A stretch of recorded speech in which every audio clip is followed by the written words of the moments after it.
है। आलमी तवानाई एजेंसी के सरबराह का ये उन्होंने खबरदार किया है कि अगर अमेरिका और ईरान के दरमियान कशीदगी कम ना हुई और आबना हुर्मुज़ के ज़रिए तेल की तरसील मामूल पर ना आई तो आलमी तवानाई की सलामती को शदीद ख़तरात लाहक हो सकते हैं। बैनुल-अक़वामी मीडिया रिपोर्ट्स के मुताबिक उन्होंने कौंसल ऑन फॉरेन रिलेशंस की एक तकरीब से खिताब करते हुए कहा कि तेल की सलामती आज भी दुनिया के लिए इंतहाई अहम मसला है। अगर आइंदा चंद हफ्तों में मौजूदा सूरत हाल बेहतर ना हुई तो पूरी दुनिया को तशवीश होनी चाहिए, क्योंकि आलमी तवानाई की मंडी पर इसके संगीन असरात मुरतब हो सकते हैं।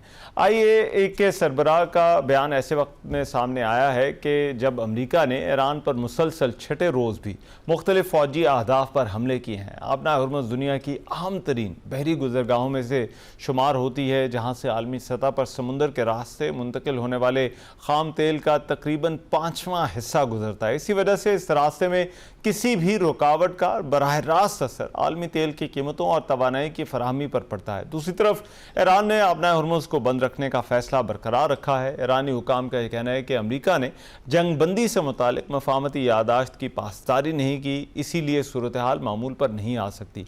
ईरानी मुसल्लह अफवाज के तर्जुमान ने कहा कि आबना हुर्मुज़ ईरान और अमान की खुद मुख्तारी के दायरे में आती है और अमरीका समेत किसी बैरूनी मुल्क को इसमें मुदाखलत का हक हासिल नहीं।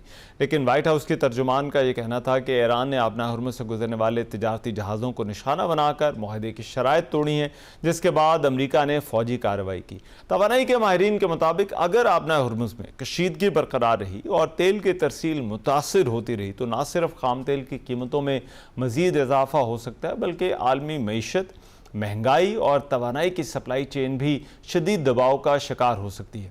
साथ ही साथ आलमी खबर रसां इदारे रॉयटर्स के मुताबिक ईरान ने हौसियों से रब्ता किया और कहा है कि अगर अमरीका ईरानी पावर इंफ्रास्ट्रक्चर पर हमले करता है तो फिर बहरा अहमर के तेल के रास्ते बाबुल मंदब को बंद करने के लिए जो है वो तैयार रहें।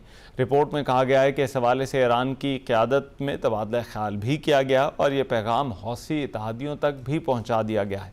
अब ये जो रास्तों की बंदिश के मईशत पर क्या असरात हो रहे हैं और पहले जो जंग हुई थी उसके बाद अब ये जो झड़पें या एस्केलेशन इसे कहा जाए, ये पहले से कितना मुख्तलिफ है, दुनिया की जो मार्केटें हैं और ख़ास तौर पर एनर्जी प्राइसेस पर क्या असर डाल रहा है, इस पर प्रोग्राम में बात होगी। खुर्रम हुसैन साहब जो है वो मेरे साथ हैं, सीनियर रिपोर्टर हैं, इकॉनमी के ऊपर कॉलम्स भी लिखते हैं।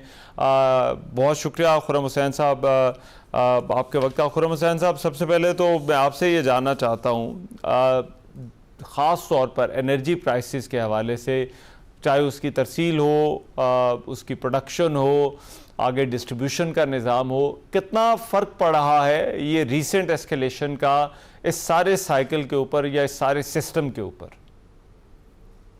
रहमान, सिस्टम के ऊपर तो बहुत शदीद फर्क पड़ रहा है। जितनी अभी ऑयल प्रोडक्शन मार्केट से निकाल ली गई है ना हॉर्मूज से, ऑर्डिनरी नॉर्मल कंडीशंस में तो ये ऑयल प्राइसेस को इतना बड़ा एक शॉक लगता है कि हम लोग आज तक जिस किस्म का शॉक हमने देखा नहीं है।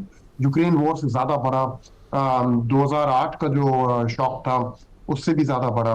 लेकिन फिलहाल समाव वो प्राइसेस में नजर नहीं आ रहा और ये काफी बड़ी मिस्ट्री है ऑयल मार्केट्स में कि गिवन कि इतना बड़ा शॉक आके लगा है ऑयल सप्लाईज को, तो वो प्राइसेस में क्यों नहीं जाके ट्रांसलेट हो रहा। और उसका जो एक जवाब दिया जा रहा है वो ये है कि काफी हद तक अमेरिका की तरफ से और यूरोपियन मुल्कों की तरफ से दबाव है ऑयल मार्केट्स के ऊपर प्राइसेस को मेंटेन रखना, जिसकी वजह से इन्वेंट्रीज ड्रॉ डाउन हो रही है। अब ऑयल इन्वेंट्री जैसे जैसे गिर रही है वर्ल्ड वाइड, उन्होंने अपने स्ट्रेटेजिक पेट्रोलियम रिजर्व्स को एक्टिवेट कर दिया इन्हीं मुल्कों ने, और अब वो इन्वेंट्रीज खाली होती चली जा रही हैं। तो अब बात यह है कि सिचुएशन मैनेज उन्होंने फिलहाल तो कर दी है, लेकिन ज्यादा देर और नो वन नोज के एग्जैक्ट ब्रेकिंग पॉइंट इसका कब आएगा। और आबना हुर्मुज़ पर, स्ट्रेट ऑफ हुर्मुज़ पर खुर्रम हुसैन साहब जो कशमकश चल रही है, ऐसा लगता है कि ये कुछ अर्सा रहेगी सूरत हाल अनटिल अनलेस ईरान लचक दिखाता है या अमेरिका पीछे हट जाता है। तो क्या ऐसी सूरत हाल में भी आपको लगता है कि ऑल्टरनेटिव्स पहली जंग के बाद उस तरह से डेवलप नहीं किए जा सके जिसकी वजह से ये मसला आ रहा है, या फिर कहीं ना कहीं लोगों को जो मार्केट्स हैं उनको लगता था कि this will be settled once and for all? I think markets तो कुछ आई थिंक वो looking at the bright side of things, जैसे अंग्रेजी में कहते हैं, कि मार्केट्स जो थी वो नहीं कॉन्टेम्पलेट करना चाह रहे कि अगर फुल इम्पैक्ट जो अभी सप्लाई डिस्ट्रप्शन का है वो अगर प्राइसेस में जाए तो क्या होगा, क्योंकि ये वाकई में एक हिस्टोरिक क्राइसिस है। हाँ। जिस किस्म का क्राइसिस ऑयल मार्केट्स ने अपनी तारीख में नहीं देखा। और ये मैं नहीं कह रहा, ये एनर्जी एडमिनिस्ट्रेशन है, यूएस की इंटरनेशनल एनर्जी एजेंसी है, सब ने कहा हुआ है। तो मार्केट्स को भी समझ नहीं आ रही कि हम इस क्राइसिस को हैंडल कैसे करें, और फिलहाल तो वो टाल रहे हैं इन्वेंट्रीज को ड्रॉ डाउन कर करके। आप इस जंग को शुरू होने से पहले एक साल अगर देखें तो मई 2025 से लेके दिसंबर 2025 तक हिस्टोरिक इन्वेंट्री बिल्डअप था वर्ल्ड वाइड, बट खासतौर पे चाइना में। तो आई थिंक वो कुछ हद तक एंटिसिपेशन थी, उनको पता था मार्केट्स में कि कोई इस टाइप की जंग आ रही है, उसका ऑयल सप्लाई पे असर आएगा, और अभी से अपने स्टॉक्स जो है वो भर लो। अच्छा। लेकिन अब वो आके खत्म, वही वाले स्टॉक्स ऑलमोस्ट लेवल पे आ गए हैं। अच्छा। और आई थिंक चाइना, ईरान की तो डेफिनेटली यही कैलकुलेशन है कि इस जंग को खींचो और हार्मोन्स बंद रखो, और ये फिर मजबूर करेगा दूसरी अच्छा। साइड। और ये जो इन्वेंट्रीज को इस्तेमाल किया जा रहा है, क्या अंदाज़ा है कि ये कब तक शॉक एब्जॉर्ब कर सकती हैं ये इन्वेंट्रीज, और कब से जो है वो इस सूरत हाल का फ़र्क पड़ना शुरू हो जाएगा एक्चुअल कीमतों के ऊपर? देखिए रहमान, जो फिलहाल अंदाजे थे वो तो कह रहे थे एंड जुलाई तक क्राइसिस आ जाएगा, ये इन्वेंट्रीज खत्म हो जाएंगी, लेकिन उसमें उसके दरमियान में फिर सीज फायर आया, और थोड़ी अरसे के लिए हॉर्मूज खुल गई, और जो अंदर स्ट्रैंडेड ऑयल स्टॉक्स थे वो निकले वहां हॉर्मूज से, तो कुछ हद तक इन्वेंट्रीज पे रिप्लेनिश भी हुई उसके बाद। तो अब वो एंड जुलाई से थोड़ा आगे चली गई होगी डेट। लेकिन आई थिंक अब इस पे एग्जैक्ट डेट लगाना मुश्किल है, लेकिन हफ्तों की बात है, महीनों की बात नहीं है।